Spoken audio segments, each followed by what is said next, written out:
hello लोगोफोर नोंथांमोनखौ आंनि बड' जब इनफ' इउटुब चेनेलाव बरायबावबाय आसा खालामो गासैबो मोजाङै दङ आं नोंथांमोननो मोनसे आपडेट लाना फैदों ट्रान्सपर्ट डिपार्टमेन्टआव बेसेबां भेकेन्सिया खालि जाना दङ लांदां जाना दं मासिया नोंथांमोना बेयाव मोनजोबगोन दा बेयाव लांदां जाना दंनो 1001 दङ एबा लोगोफोर 1001 दङ नोंथांमोना बे पस्टआव एप्लाइखौ खालामनो हागोन आरो पस्टआ ओंखारगोन होनना बुंदों ग्रेड 1 निफ्राय लानानै ग्रेड 1 2 3 4 सिम ओंखारगोन नोंथांमोना बेफोरबादि पस्टआव एप्लाइखौ खालामनो हागोन दा जों एप्लाइ खालामनोबा बेसेबां क्वालिफिकेसन नांगौ नोंथांमोननो खिथालांखानोसै जेरै नोंथांमोना ग्रेड 4 आव जायफोर एप्लाइ खालामगोन ना अब्ला नोंथांमोना 8 पास जानाय जाथारनांगोन मिनिमाम फरायनायानो गाहायसिनानो 8 पास जानांगोन अब्लानो ग्रेड 4 आव एप्लाइखौ खालामनो हायो दा बेनिखायनो 8 पासफोरा 8 पासनि मार्कशीट आरो लोगोसे सार्टिफिकेट नोंथांमोना रेडि खालामखादो आरो जायफोरा 10 पास 12 पास ग्रेजुवेट नोंथांमोना एसे गिदिर पस्टआव एप्लाइखौ खालामनो हागोन जेरै लोगोफोर 10 पास जादोंबा नोंथांमोनाबो ड्राइभारफोर बायदि पस्टआव एप्लाइ खालामनो हागोन बेनिफ्राय जायफोरा 12 पास जादों नोंथांमोना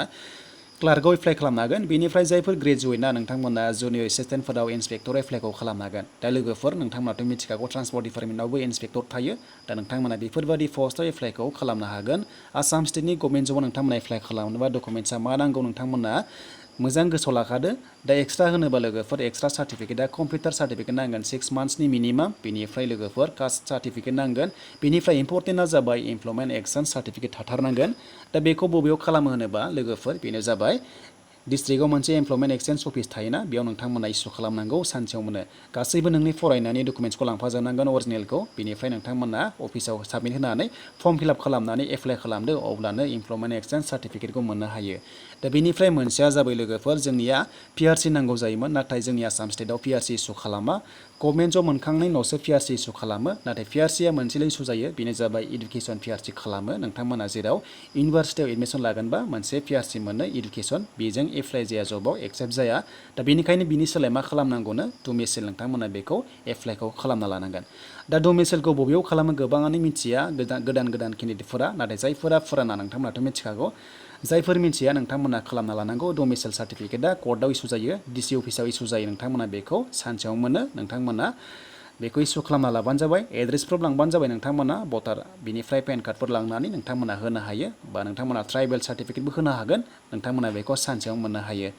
दा बेनोसै लोगोफोर बेनिफ्राय नोंथांमोना गासिबो क्वालिफिकेसन सार्टिफिकेटथ' नांगौ बेखौ मिथिखागौ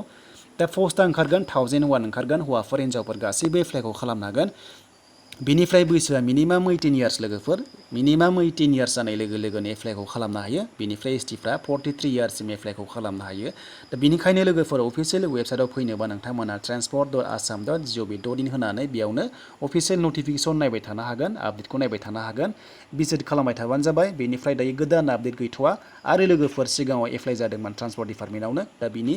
एग्जामनि जेबो आपडेट फैयाखै जेब्ला फैगोन आं नोंथांमोननो आपडेटखौ होखागोन बेनिफ्राय लेटेस्ट जोङो आपडेट नायनोबा जों लेटेस्टआव फैनांगोन आरो जेब्ला एप्लाइ जागोन ना अब्ला नैबे लेटेस्टआवनो थायो दा बेनिखायनो लोगोफोर दायो गोदानै फैथ'वा आं जास्ट नोंथांमोननो इनफरमेसनल' होदों जे भेकेन्सिया 1001 ओंखारखाबाय लोगोफोर माने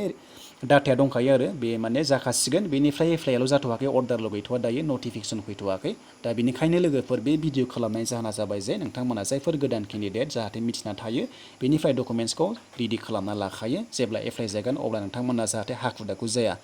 थ' बेनोसैमोन लोगोफोर बिनिफ्राय पिएनआरडिनिफ्राय मोजां खबर फैदों लोगोफोर बेनो जाबाय थाबैनो एग्जाम जासिगोन होनना बुंदों मिनिस्टारा बुंबाय आपडेट होदोंमोन बिनिफ्राय आरो जायफ्रा कन्ट्रेक्चुवेल साख्रि मावगासिनो दङ पिएनआरडिआव नोंथांमोना मोजां बेनिफिट्स मोनगोन होनना बुंदों जाहाथे रेगुलारबो खालामनो हागौ नोंथांमोना उनाव आपडेटखौ मोनगोन स' लोगोफोर नोंथांमोना मोजां मोनदोंबा लाइक खालाम कमेन्ट खालाम गोदानै फैदोंबा चेनेलाव साबस्क्राइब खालाम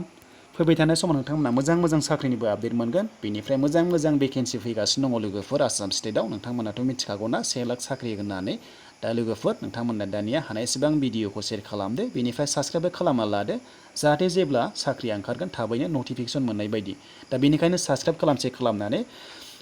बेल आइकनखौ थुनानै होबानो जाबाय सेलेक्ट अल खालामना ला जाहाथे नटिफिकेसन थांनानै थाबैनो मिथिहैनो हानाय बायदि स' लोगोफोर बेयावनो दोनथ'बाय दिनैनि भिडिअखौ